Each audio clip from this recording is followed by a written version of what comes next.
Olá, bom dia pessoal. Vamos começar mais uma live.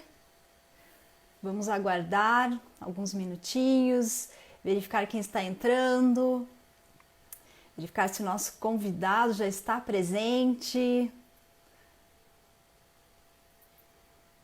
Ontem nós demos um intervalo na pandemia, hoje nós retomamos.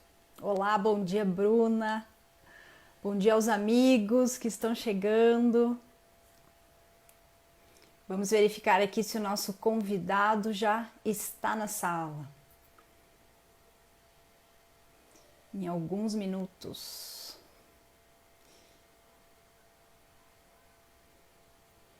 Olá, pessoal.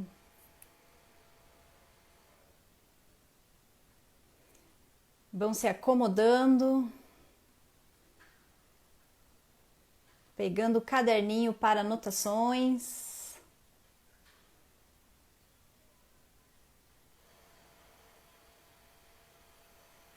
Mais alguns instantes, iniciaremos.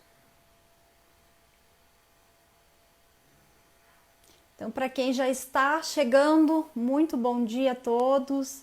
Vamos seguir aqui na nossa maratona de lives aqui do Escritório Pironte Advogados.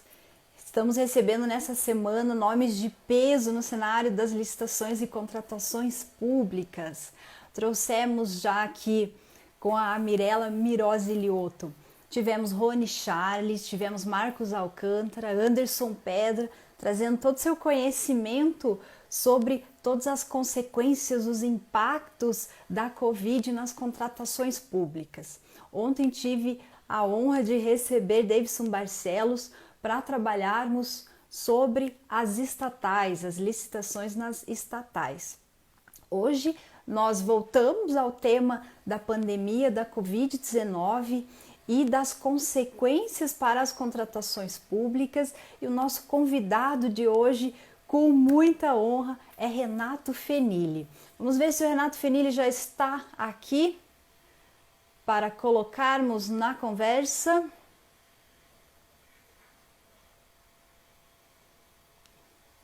Deve estar chegando. Brasília está incendiando. Muita atividade legislativa por lá. Ontem consegui conversar com o Renato Fenili à noite, finalzinho da noite, porque realmente estamos numa intensa atividade legislativa por lá. Os operadores do direito aqui conseguindo compreender todas as alterações da 13979, que trouxe essa flexibilização aqui para as contratações, né, para trazer uma segurança a mais para os gestores e também para as empresas que estão sendo contratadas, né, sob essa fundamentação das contratações diretas, né, emergenciais, também agora com o sistema de registro de preço. Olha lá, nosso convidado está chegando. Deixa eu incluí-lo aqui.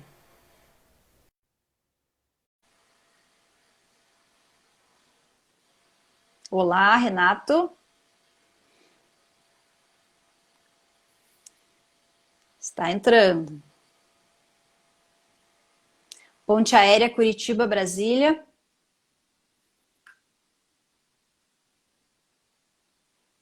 Agradeço a todos os colegas, aos amigos que estão entrando aqui na nossa live, que dispõem um pouquinho do seu tempo aqui para nos acompanhar. Sigam aqui no nosso Instagram.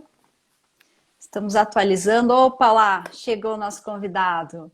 Bom Bom dia, dia, doutor Renato, como vai? tudo jóia, Caroline? Que bom, que satisfação enorme recebê-lo aqui nessa nossa semana de lives. Satisfação é minha, né? Agradeço aí o convite, agradeço a Agrade... oportunidade de conversar um pouco contigo, né? E ao convite também do Pironte, um amigo já de algum tempo. Maravilha, nossa, agradecemos imensamente pela sua disponibilidade de conseguir um tempinho aí nessa loucura que deve estar Brasília, para passar um pouco dos seus conhecimentos aqui, para a gente ter um bate-papo aqui sobre Covid e contratações públicas. Então, nosso Sim. tema hoje, os desafios da Covid-19 nas contratações. Nili, que é secretária adjunto de gestão do Ministério da Economia, ex-diretor de compras da Câmara dos Deputados, mestre e doutor em administração, pós-doutorando no Instituto de Biotecnologia da Universidade de Brasília, e é um currículo extenso, muito bom, pessoa fera realmente, um profissional incrível, palestrante, professor, palestrante nacional e internacional. Então, novamente, uma grande honra recebê-lo, Mas eu professor. vou já virar o jogo um pouco, tá? Diga E aí lá. é o seguinte, sempre eu acho, eu não pude, infelizmente, acompanhar as lives essa semana, infelizmente mesmo, mas eu vou ver se eu pego aí a gravação que ficou e vejo. Mas eu gostaria de inverter um pouco o jogo, porque ontem à noite, aí eu já vou fazer aqui, já vou te entregar, viu, Caroline? Eu conversei um pouco com a Caroline, ela me ligou, tudo, e falou assim, e amanhã, como que vai ser? A gente tem que fazer um bastidor aqui. E aí eu pude, né, nas conversas aí que a gente teve, eu pude ver, e aí eu já faço aqui a propaganda. Eu achei uma dissertação de mestrado sua, viu, Carolina? Muito boa, tá? Que fala sobre Olha, sustentabilidade, que fala sobre resíduos sólidos, e eu acabei me engajando na leitura, li quase tudo. Parabéns, viu? Eu acho nossa, que muito aqui, mais do obrigada. que eu falar muito, de repente a gente pode trocar ideias, viu? Parabéns. Opa, que bom, agradeço, nossa, que honra. Você lendo a minha dissertação é realmente um tema que gosto muito. Já vi que ali seu pós-doc também é nesse tema, acho que a gente vai trocar bastante figurinha. Quem sabe uma live, né, sobre sustentabilidade. Sim, sempre, né? Vamos lá. Vamos lá. Então, aqui em relação à Covid e às contratações administrativas. Veio essa pandemia, né, mundial, e ela trouxe muitos impactos, né, em todas as relações, né, não só nas relações privadas, mas também e principalmente nas relações administrativas, né, ou seja, administração pública com os seus próprios contratados, nas licitações, né, então começamos a ver questões como suspensão de obras, recursos que vão ter que ser direcionados para outras áreas, os próprios contratados que tiveram algumas questões também com seus fornecedores ou com seus colaboradores, né? Enfim, são os mais diversos impactos. Né? Nesse caso, veio a Lei 13.979. Vamos tentar contextualizá-la. Acredito que a ideia dela era de trazer uma maior flexibilidade e segurança para o gestor público e também para as empresas serem contratadas nesse momento, né, Renato? Ou seja, como que eu vou conseguir contratar emergencialmente, mas nos moldes tradicionais, com todos os tempos, com tempo, com prazo, né, com os procedimentos ali de uma Lei 8666. Então, acho que a ideia realmente é de trazer uma maior flexibilidade também para o gestor e segurança. Né? Daí a gente já vai entrando aqui nessa contextualização nas cautelas necessárias. Né? A gente tem ouvido falar já há algum tempo também sobre o direito administrativo do medo. Né? Ou seja, muitos gestores eles têm medo de atuar, né, por conta de eventuais consequências de uma responsabilização administrativa, talvez criminal, por conta das suas ações. Né? Então, hoje a gente vê esse direito administrativo do medo de um lado e, por outro lado, o dever de agir. Como que fica o gestor público nessa hora, né, nesse cenário? Bom, talvez eu me estenda um pouco, você me interrompa em qualquer momento, viu? Você ou algum dos participantes aí. Imagina, queremos ouvi-lo. Aliás, os participantes, muito rápido, né? Muitos colegas meus. Fazer duas menções aqui. Uma, a Tereza Vilac, né? Que também, Ótimo. viu? Ela é muito dessa área de sustentabilidade. Sim, E tem até uns verdade. outros colegas meus aqui que nem é tanto que eu conheço de compras públicas, né? Tem a Arlete, uma outra maratonista aqui de Brasília, top, né? Demais também, eu também sou maratonista, então muito bacana encontrar nesse confinamento, encontrar algumas pessoas Não aqui, é? né? Nem fale. Tem alguns ídolos aí também. Tereza Vilar que tá no meio aí. Então vamos lá, olha só. É, vou fazer só um resgate muito rápido, longitudinal da lei, né? Uhum. No dia 4 de fevereiro desse ano, o Ministério da Saúde publicou uma portaria. foi a portaria 188, que ela declarou a tal da emergência de saúde de importância, saúde pública de importância nacional, né, a ESPIM. 2 dias depois, publicou-se a lei 13979. Então, a 13979, ela é do dia 6 de fevereiro, e ela, na verdade, ela teve um anteprojeto de lei que foi de autoria do Ministério da Saúde. Então, essa lei, apesar de ser a Secretaria de Gestão, o órgão central de governo que regulamenta compras públicas, essa lei, na concepção original dela, não passou pela SEGES. Tá? Ela foi direto, e tanto que o anteprojeto é de autoria do então ministro Mandetta. E aí foi lá direto. E trazia um artigo 4 sobre contratações lá, muito enxuto, talvez com uma imprecisão conceitual, porque falava que ficava dispensada a aquisição de bens, tal, para o enfrentamento. Então, era quase um adendo, uma coisa a mais, lá do artigo 17 da 866, né? É obrigatório você não licitar, vamos dizer assim, se fugir da licitação.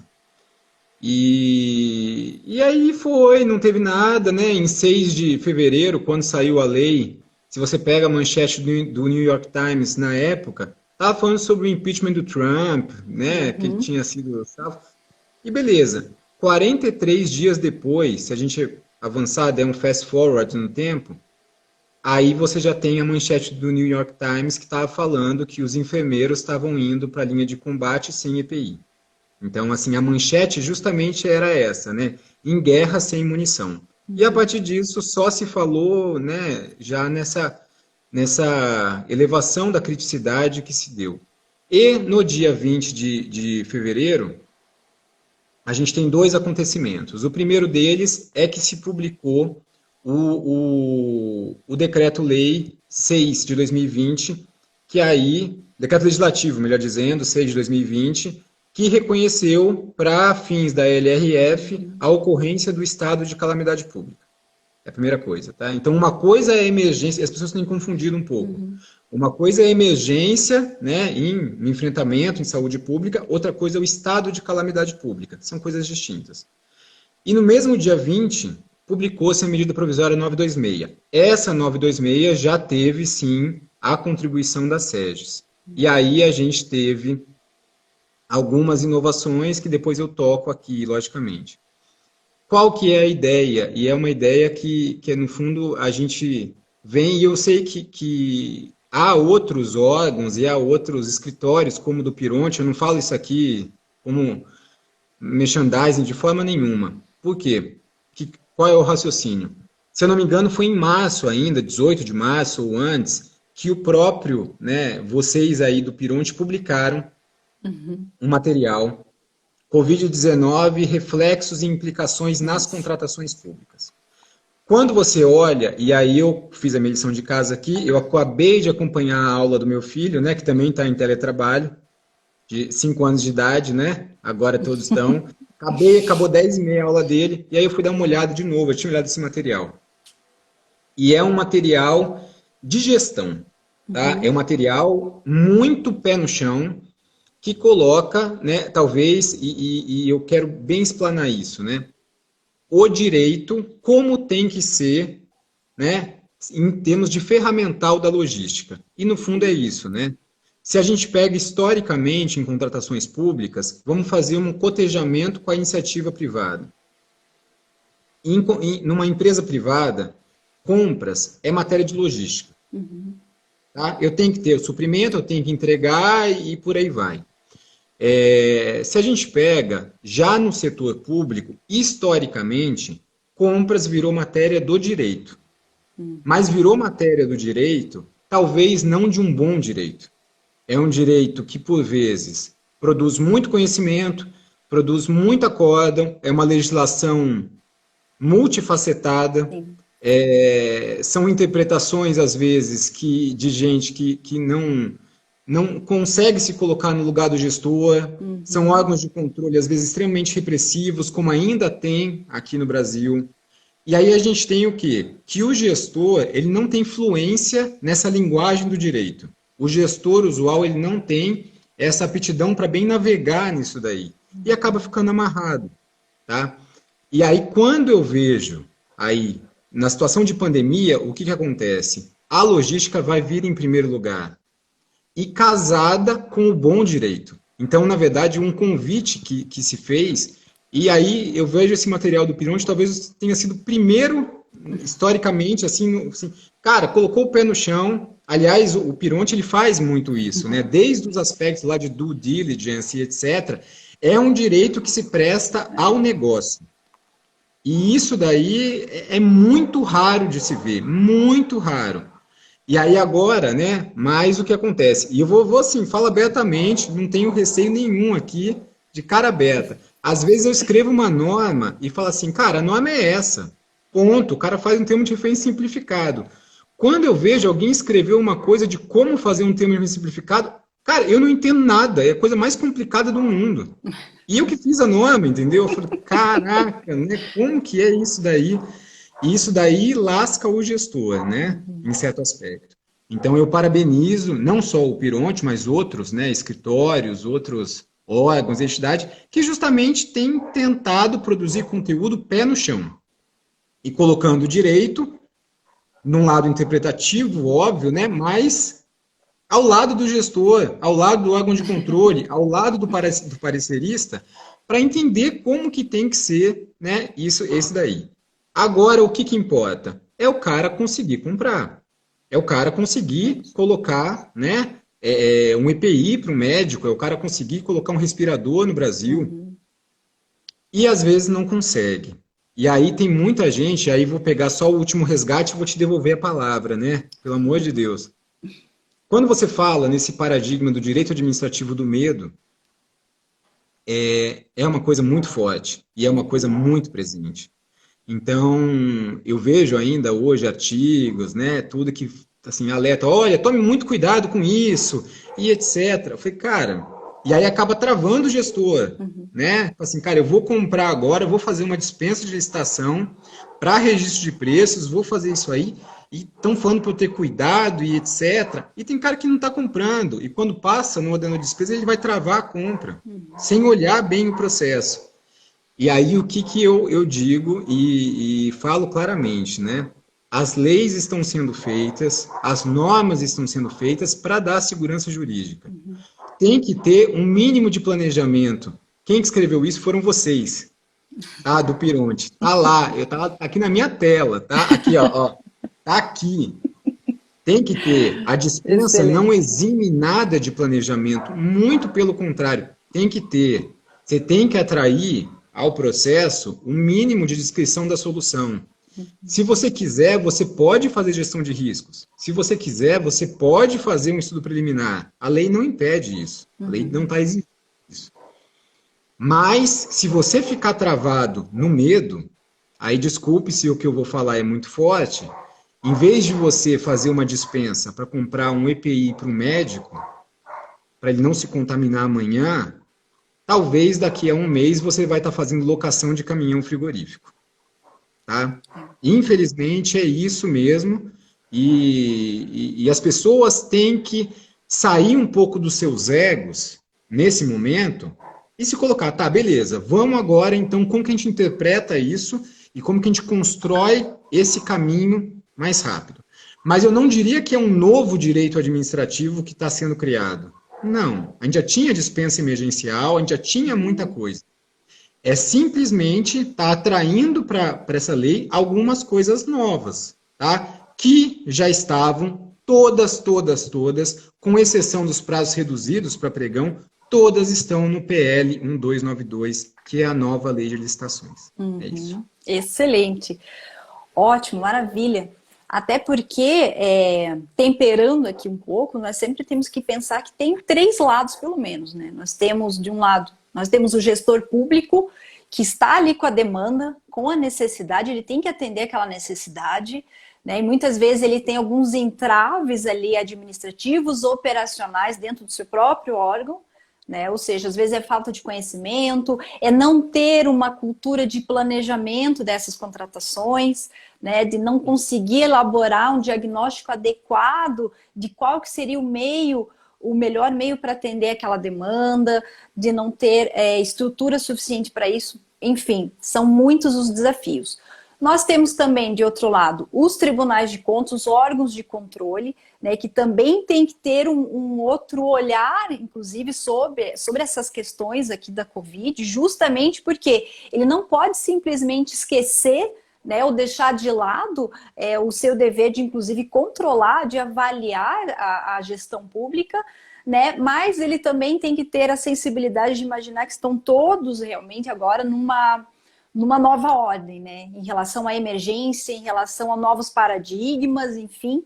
E por outro lado, nós temos as empresas, né? Porque as empresas, elas também correm riscos nessas contratações, riscos de uma eventual contratação por dispensa da Covid, baseada na 13979, que não tem relação direta ali com o que a própria lei define, que é para realmente questões de contenção da doença, né? Então, acaba que a própria empresa tem a insegurança de fornecer para o poder público, porque ela pode vir a ser questionada depois, né, por um eventual sobrepreço, né, quando, na verdade, a operação dela hoje também sofre os mesmos impactos, questão da lei da oferta e da demanda, né? Um dos nossos clientes ali, que é da área de fornecimento de produtos médicos hospitalares, há um tempo atrás estava comentando como que é o processo de importação dos produtos dele. Então, é um processo moroso, né? Ou seja, a logística dele, muitas vezes o gestor público não compreende.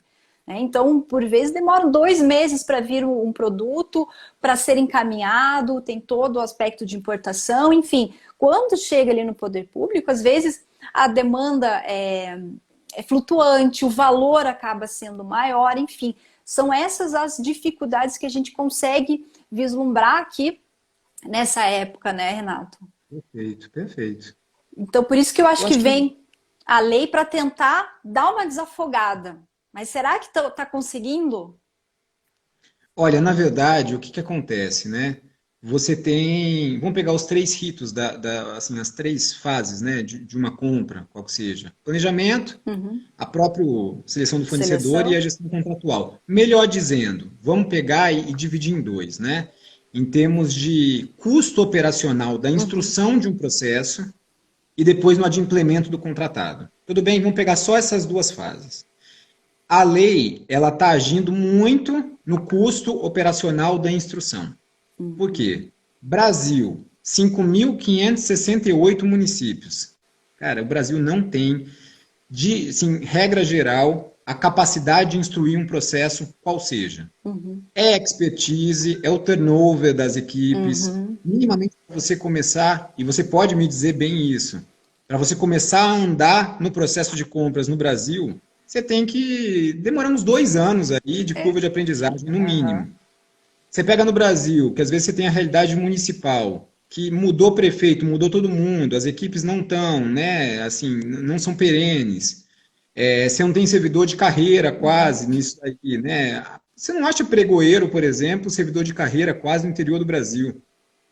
Então, essa necessidade de você diminuir o custo operacional é uma coisa muito atacada pela lei. Exemplo, né, que você traz, que a lei traz. A dispensa é o termo de referência simplificado, você não exigir gestão de riscos, ETP, quando da instrução.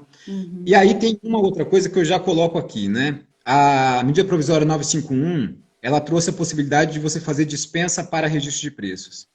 Apenas para quê? Para você poder fazer um compartilhamento da contratação. E aí eu já faço um esclarecimento que é o seguinte: hoje no Brasil a gente tem quase 2 modos só para você fazer compra compartilhada.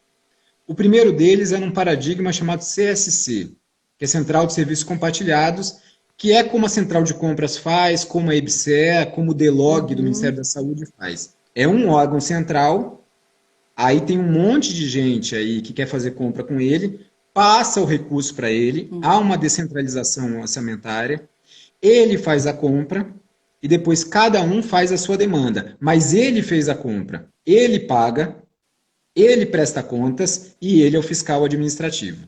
Me diz no Brasil, quem que quer ser, né? Eu quero ser o fiscal administrativo para contratações emergenciais de mais 50 caras. Mas nunca, isso não vai funcionar. Não funciona. O SRP, ele vai possibilitar, e aí o gestor tem que ser gestor, ele possibilita que se faça uma compra compartilhada, mas agora o gestor tem que ter um mínimo de maturidade negocial e saber, cara, eu vou fazer uma ata, de repente eu não vou registrar preço para 12 meses, porque o preço está alto. Eu posso fazer uma ata e coloco de cara, ó, esse preço eu vou registrar por um mês. E na hora que sai tudo, eu já assino o contrato. Então já é uma coisa que do início já vira contrato para todo mundo e dá um poder negocial a mais, né, para o mercado. Então, assim, a ideia foi essa. Vamos agora no segundo passo, né? Adimplemento pela empresa. Não tem como, né? Talvez a grande coisa que a lei tenha sido feita é a requisição administrativa, que vai o poder público, de uma maneira, entre aspas, autoritária, e pega tudo lá, o estoque, inclusive com algumas searas que são inéditas aí no direito brasileiro, que a gente está tentando normatizar, tem algumas coisas aí no forno. Os Estados Unidos fez isso com a China, né? Que a China é o maior produtor mundial de respirador e os Estados Unidos está fazendo a contratação de capacidade produtiva de empresa. Quer dizer, nem é assim, ó, o que você produzir nos próximos 6 meses é meu. Mas não tem o que fazer. E aí que eu digo, mais do que simplesmente a gente entrar na regra só, se fechar em copas do direito, a gente tem que pensar em logística. Você me dá um minutinho para eu contar uma historinha aí para você? Vamos lá. Eu não sei se todo mundo acompanhou o que o governo do Maranhão fez. Aí culminou na última segunda-feira, dia 13 de abril. Eles fizeram uma operação de guerra para driblar outros governos de outros países e para driblar a Receita Federal também, para conseguir respiradores. O que acontece? O governo do estado do Maranhão foi atravessado 3 vezes na tentativa de comprar respiradores. A primeira delas foi pelos Estados Unidos. Ele importou da China, Estados Unidos atravessou, deu dinheiro a mais, levou. A segunda vez foi pela Alemanha, mesma coisa, né? Pagou a mais, China vendeu para a Alemanha. A terceira vez foi junto a uma empresa de São Paulo, chamada Vier Medical, que quem atravessou foi o governo federal, que fez uma requisição administrativa, levou tudo da empresa, e é o que está acontecendo agora, da competição, né? Federal com outros estados, estados com federal e por aí vai. E aí o que acontece? E aí o que eu digo? O poder público agora tem que entrar de cabeça na logística. O secretário estadual de administração do Maranhão, ele tinha uma proximidade com empresários da China e com o empresariado local. O empresariado local doou para o governo 15 milhões de reais. Ele não fez esse recurso entrar nos cofres públicos, que ele disse, se entrar nos cofres públicos, eu consigo fazer essa compra em 3 meses. O que ele fez? Passou esse dinheiro, 6 milhões, para uma rede atacadista de supermercado lá do Maranhão, que é importadora, já credenciada como importadora da China. Fizeram a importação por essa rede de supermercados, só que o que acontece? O avião que vem da China tem que parar para reabastecer. O reabastecimento não poderia ser na Europa, porque eles poderiam requisitar tudo na Europa, nem nos Estados Unidos. Mandaram um avião para a Etiópia. O avião foi para a Etiópia. Quando chegou da Etiópia em São Paulo, o avião foi da Vale, porque a Vale foi uma das que doaram, né? Quando chegou em São Paulo, já chegou num horário assim que eles tiveram 1 hora para pegar tudo que estava no avião, jogar no avião da Azul fretado e ir lá para o Maranhão. E conseguiram o quê? Colocar um sigilo na carga, de modo que a alfândega fosse feita só no Maranhão. Chegou num horário que a Receita estava já em turno reduzido, tudo planejado. Quando chegou no aeroporto do Maranhão, isso aí já era quase 9 horas da noite de domingo. Estava um batalhão da Polícia Militar, todo o staff de primeiro nível do estado de Minas Gerais, pegaram tudo, e aí o secretário falou, ó, amanhã eu venho aqui e faço tudo, né? Tu prende todos os papéis. E ele fez isso. Os respiradores chegaram 9 horas da manhã no aeroporto. À 1 hora da manhã, o primeiro cara foi entubado, né? com aquele respirador, com uma salva de palmas. Eu digo para você, isso é logística. Isso é logística. E esse caminho, inclusive, é que eu entendo que o direito possa vir e falar, gestor, você tem esse caminho, não tem nada de legal e você vai conseguir o respirador. O que a gente tem que pensar em compra pública hoje é como efetividade. Tem que estar lá. Eu tenho que ter o respirador, eu tenho que ter a máscara, eu tenho que ter o avental, eu tenho que ter isso daí. Eu acho que é o pensar um pouco fora da caixinha, né, Renato? Porque pensar e fazer, né? Não é só pensar, fazer. pensar e fazer. Exatamente. Ou seja, qual é o interesse público? O interesse público é o quê? É o comprar o respirador ou depois, infelizmente, ter que contratar o caminhão frigorífico, né? Eu acho que ver essas questões de prioridade, do que é realmente, efetivamente, uma demanda urgente, né? Daí que a gente já entra aqui no nosso tópico em relação ao que é disciplinado na 13979. Que tipo de emergência que a gente pode dispensar a licitação? Por que eu pergunto isso? Porque eu verifico já em algumas questões, algumas consultas que nos fazem, justamente no aspecto de que o álcool gel, que é para Covid, realmente, ele vai para essa dispensa. Será que a cesta básica que é comprada, adquirida lá pela prefeitura, para os alunos da rede pública que não podem frequentar as aulas, também se enquadraria na 13979 ou seria uma emergência da 8666, enfim, outros exemplos tantos que, por vezes, o gestor não sabe, será que eu consigo ir para 13979? Eu acabo abarcando uma série de outras situações ali, tem muito gestor que está fazendo essa interpretação bem ampliativa, ou a minha segurança maior é 8666? Olha, o que o gestor pode fazer? Aí eu vou dar a minha opinião, tá? Sobre isso. Como dizia, né? E desculpa o baixo tom aí, né? Do que eu vou falar. Na minha organização anterior, que é a Marinha do Brasil, eu era oficial da Marinha, né? Tinha um jargão que fala o seguinte, e tampa o ouvido aí, viu, Carolina? Não é palavrão não, tá? Mas fala assim, todo babaca tem a vida atribulada, entendeu? E aí, o que isso quer dizer? Falo, cara, olha só, a lei não é tão clara porque diz que você pode fazer essas aquisições, contratações para enfrentamento à pandemia, à conjuntura. Sinceramente, tudo que a gente vive hoje, quase, é enfrentamento à pandemia. A pandemia agora, ela tem as duas ondas que falam, né? Tem a onda agora, de confinamento, de saúde, dos mortos, infelizmente, mas tem uma onda que já está aqui, que é de crise econômica.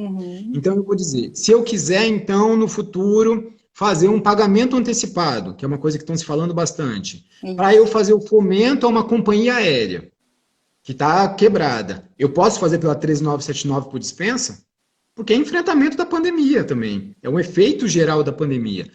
Tudo que a gente vai viver, talvez, no próximo ano, em termos econômicos, vai ser em função disso. Então, indo bem no que você fala. Eu sei que tem muita gente, se eu não me engano, posso estar sendo injusto aqui, mas teve uma compra mais polêmica aí de merenda no Pará, que foi até, né, de 76 milhões de reais por dispensa para 13979, que pararam no meio e etc. Eu não faria. Eu não faria mesmo, tá? Agora, tem coisas, por exemplo, eu vou contratar vacinação da gripe, H1N1 e da influenza. É medida para enfrentamento ao coronavírus? Se você puser uma boa razão nos autos, olha, ao fazer isso daí, ao vacinar, eu vou evitar que muita gente vá procurar hospitais, né, com suspeita de coronavírus e etc. Então eu vou o quê? Mitigar o potencial de contaminação. Top. Agora, comprar merenda escolar, porque aí você tem que fazer quase uma linha de causa e efeito muito longa, né? Por quê? Porque aí teve o isolamento parou a escola, não sei o que, isso, não sei o que. Eu iria pelo inciso 4 do 24. Tá? Lá da 866, que é uma dispensa para calamidade pública, foi decretada a calamidade pública, mas não pense também que indo lá pelo 4 da 24 é um caminho simples. Ah, aqui estou tranquilo. Cara, é a dispensa emergencial da 866, né? Assim, a dispensa já é um caminho mais complicado. Você ir por esse caminho aí tem que atrair bem a situação nos autos. Por que você está comprando a merenda nessa situação emergencial? Por que você não anteviu antes? Entenda que o coronavírus, ele não pode ser motivo para você dizer tudo que eu planejei foi embora. E a gente já está com essa situação já há um mês e pouco. Será que em um mês e pouco não houve tempo hábil para você montar um processo de dispensa, para você, município, pedir o seu cartão de suprimento de fundos e fazer para o suprimento de fundos? Então, quanto mais passa isso daí agora, mais a gente começa a ter menos caminhos para ir pelo inciso 4 da 24. Sim, até porque eu vejo realmente essa questão de que alguns gestores, eles entendem que ampliando esse rol da 13979, é como se as cautelas em relação à publicidade, em relação ao termo de referência, em relação a toda a instrumentalização do processo, elas fossem atenuadas, né? E como você bem comentou, é dispensa. Dispensa de licitação, que já é exceção, significa que você vai ter que ter cautelas adicionais em relação ao porquê que o seu meio mais adequado é uma dispensa e não uma licitação. Né? Ou seja, por que você não teve tempo? Será que não teve mesmo? Então eu começo a ver muitas dispensas por aí de situações nas quais sim, nós já temos o pregão que facilita, que já reduz os prazos. Né? Então a gente não pode simplesmente utilizar a pandemia como uma justificativa para todas as contratações. A gente está vendo uma série, dezenas, centenas, milhares de contratações em todos os âmbitos, municipal, estadual, né, no sentido de que, é pandemia, joga no corona. Não veio contratado, estamos rescindindo a empresa. Contrata outra empresa lá pela 13979. Eu acho que não é assim, a gente tem que ter muito cuidado com isso. Né? Ou seja, justificativa, né, as motivações necessárias, aquele diagnóstico, qual que é a minha demanda, afinal de contas? Eu conseguia prever essa demanda antes ou não? Ela surgiu. Que tempo eu tenho agora para tomar todas as cautelas? Eu tenho tempo para realizar um pregão? Eu tenho, de repente, já um modelo de edital, eu já tenho ali toda o pregoeiro, a equipe de apoio, de repente eu consigo fazer uma licitação mais rápida, mais célere, e para atender também a minha demanda, não é, Renato?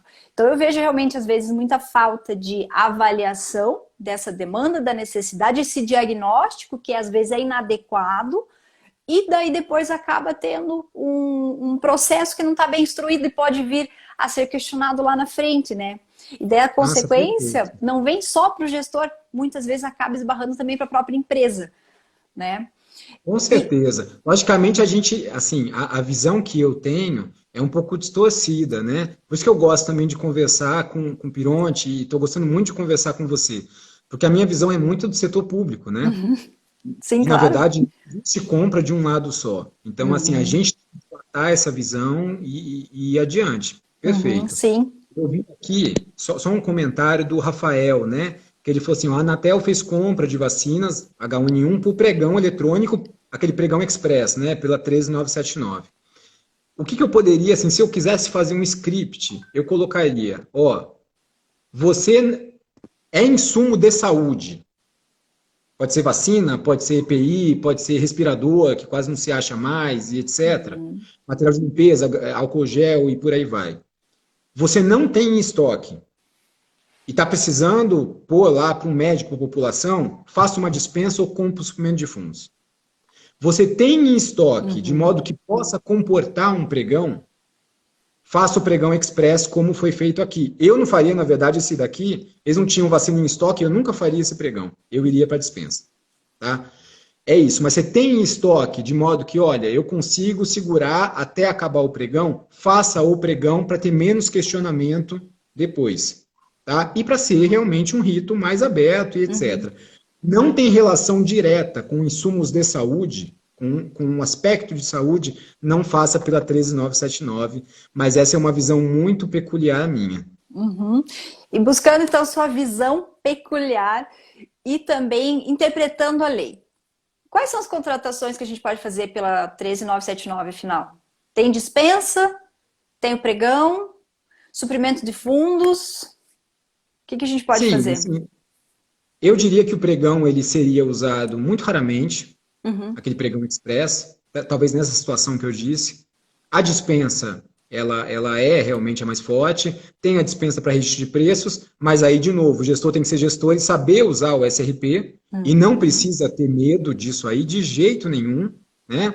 Tem que ter, logicamente, um zelo com o preço para, de repente, quando passar tudo e o mercado abaixar, na hora que for comprar, não comprar álcool gel num preço absurdo. É só isso. Mas isso não é um medo. Isso é fazer gestão, é o zelo pelo cuidado público, né? E pronto. E você tem o segmento de fundos. Por quê? Porque, cara, o mercado ele atingiu um novo ponto de equilíbrio agora. O ponto de equilíbrio entre a oferta e a demanda está em outro patamar. E para uma empresa, vale muito mais a pena, às vezes, vender para outra empresa, né, fazer aí uma transação business to business, do que vender para o governo e vai receber por nota de empenho, pagando em D mais 30 e se pagar, né? Então, o suprimento de fundos foi dilatado. Essa aí foi uma coisa, foi uma redação nossa aqui da SEGES mesmo.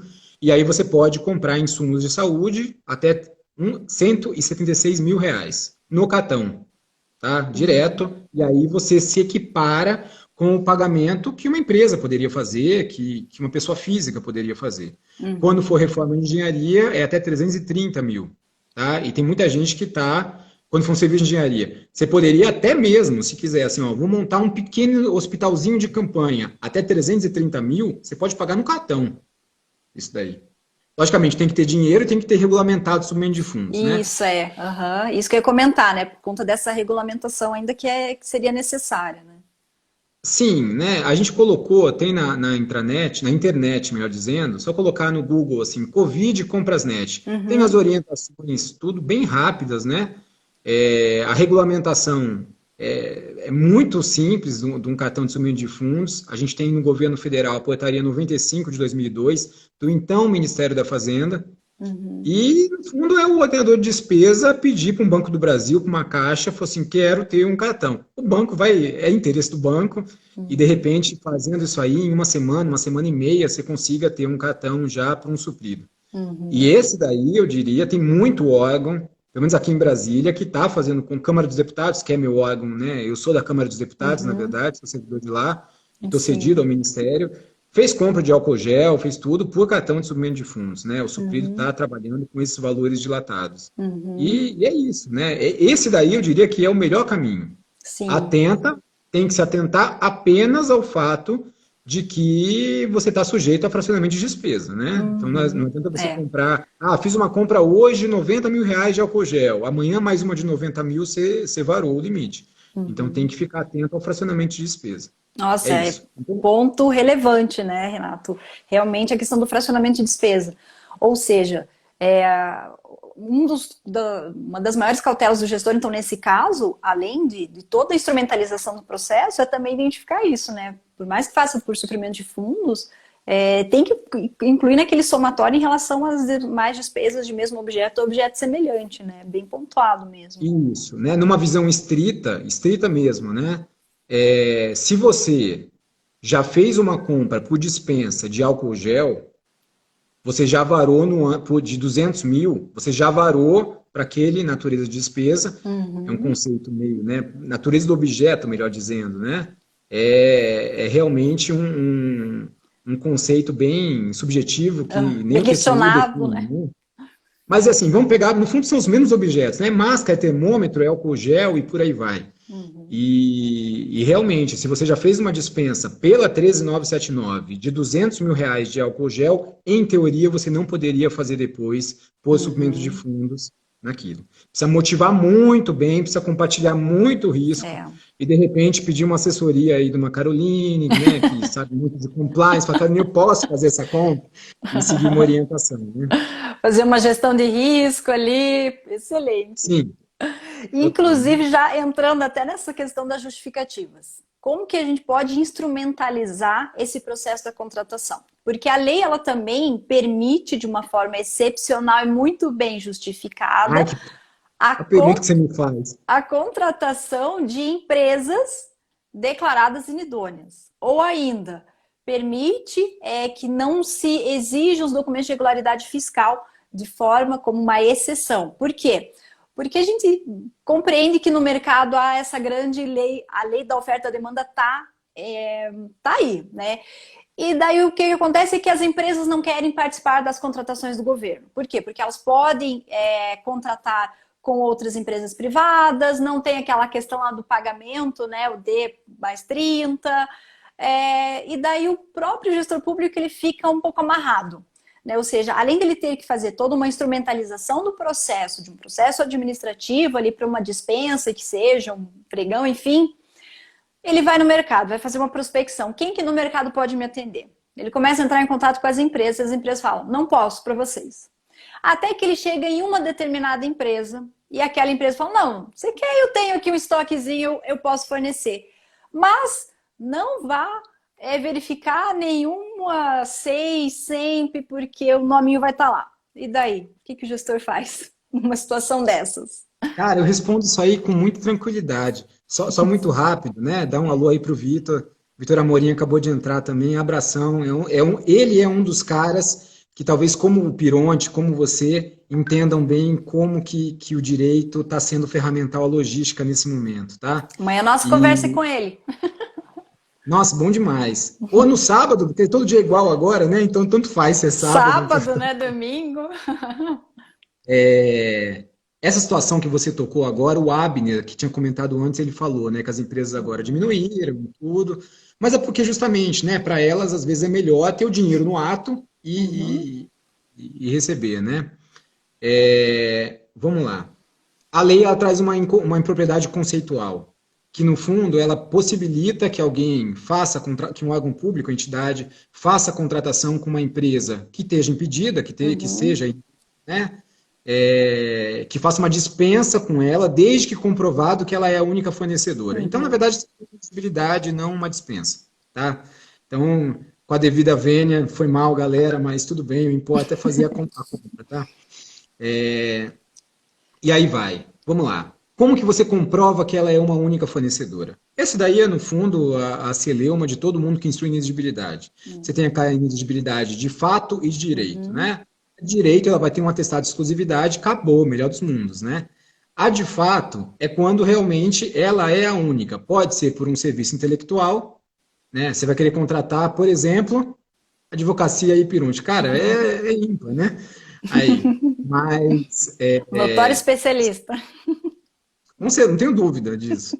Mas, por exemplo, a gente pode ter uma situação em que... E aí que o gestor tem que ser safo. Ele está precisando de commodity no mercado. O gel, feito você trouxe.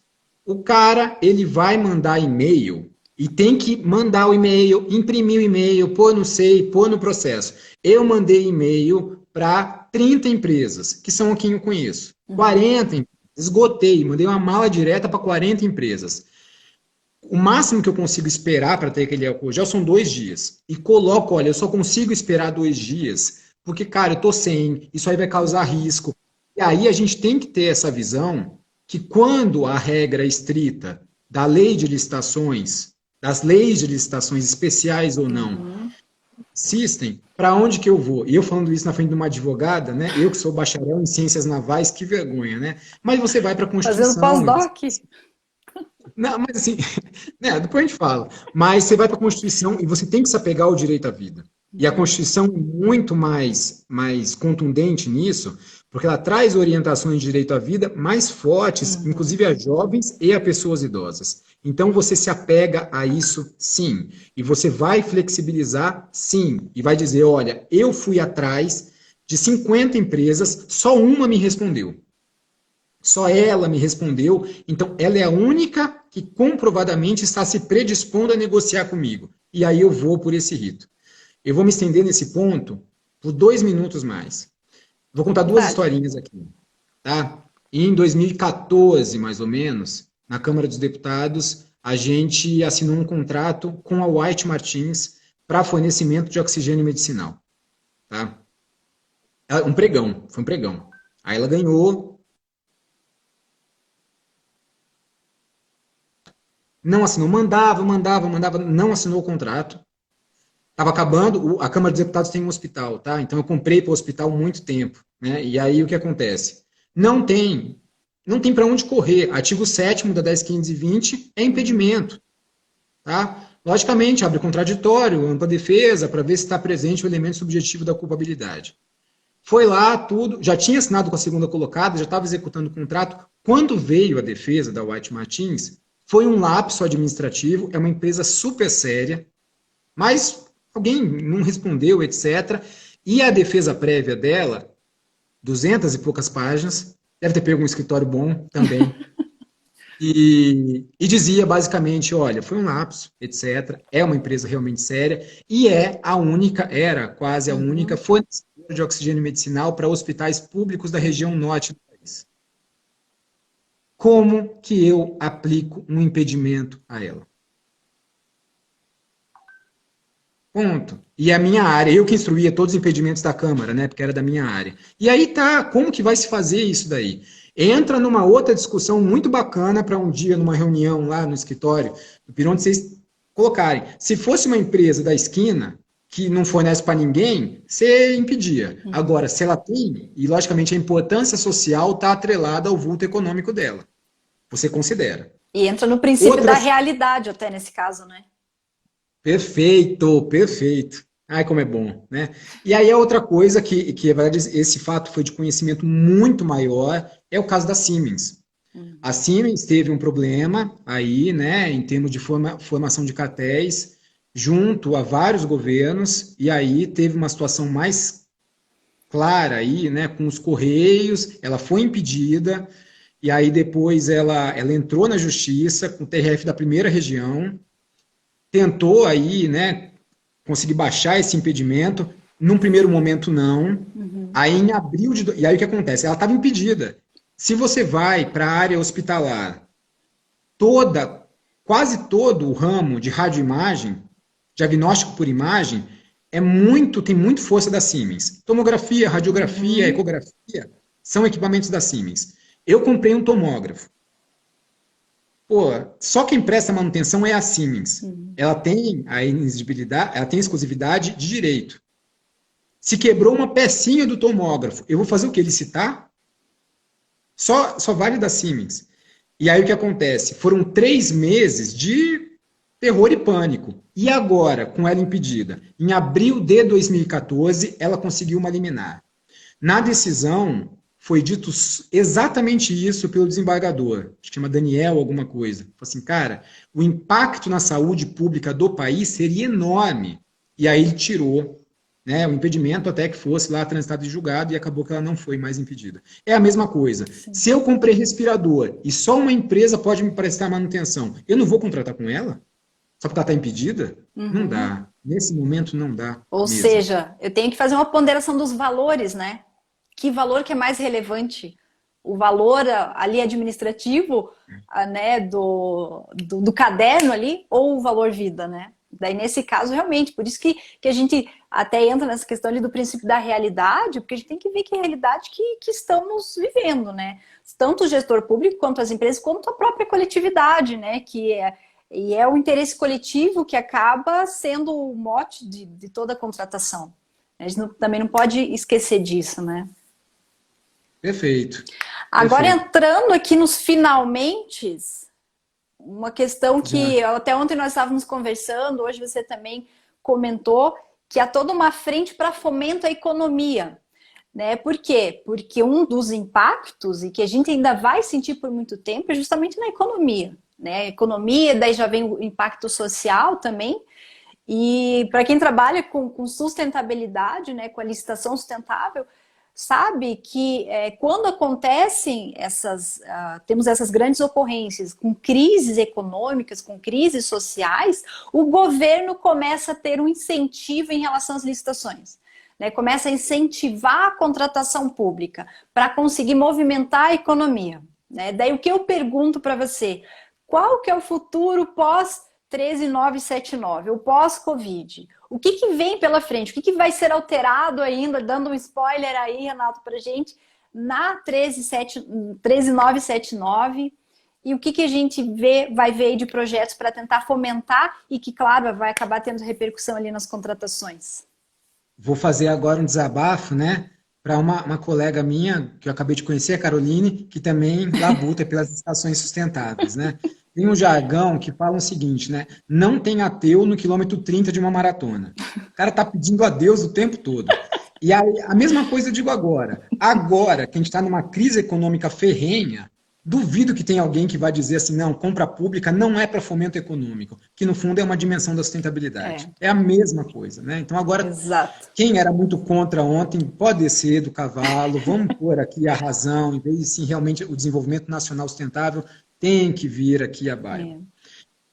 O que vem por aí?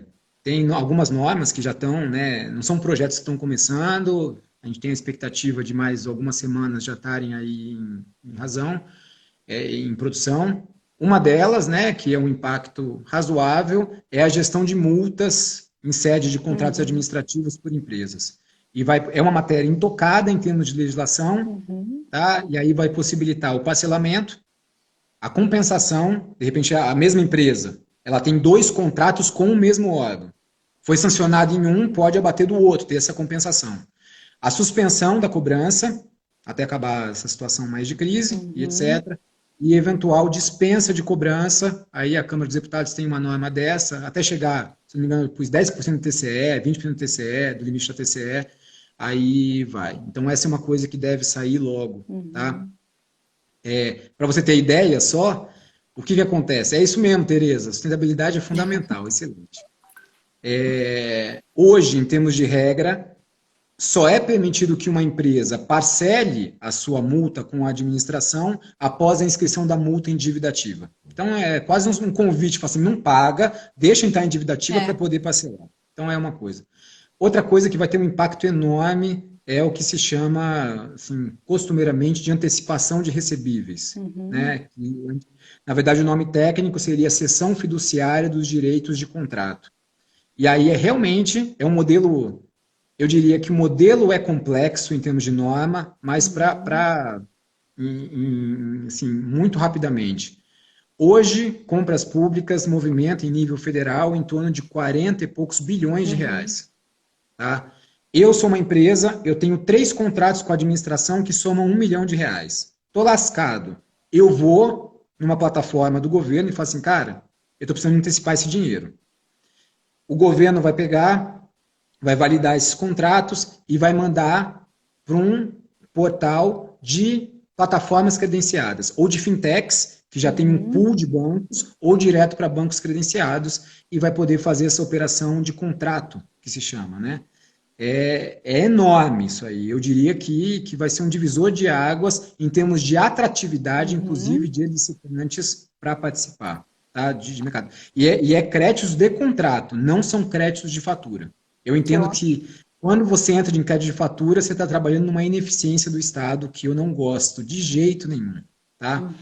É isso, tem mais coisa para falar, daria para a gente fazer outra live do que vem por aí. Tem muita coisa em termos de transferência da União, muita coisa em termos de tratamento diferenciado. RDC, talvez? Também. Sim, RDC tem aí uma proposta nossa, já está em formato de medida provisória, não foi publicada ainda, de você pegar o RDC e abrir para tudo. Olha. Em especial porque a gente entende, como está no material de vocês, que certames presenciais devem ser diminuídos. E se a gente pega a obra pública no Brasil, metade ou mais é por concorrência, e não tem sistema hoje eletrônico para concorrência. Já o RDC tem. Então, a proposta é você abrir o RDC e ser para tudo. Olha. A ideia inicial era ser só para outras obras, que não aquelas listadas na 12462. Mas na hora de colocar no papel, falou, quer saber, abre para tudo. Depois se cortar, cortou, né?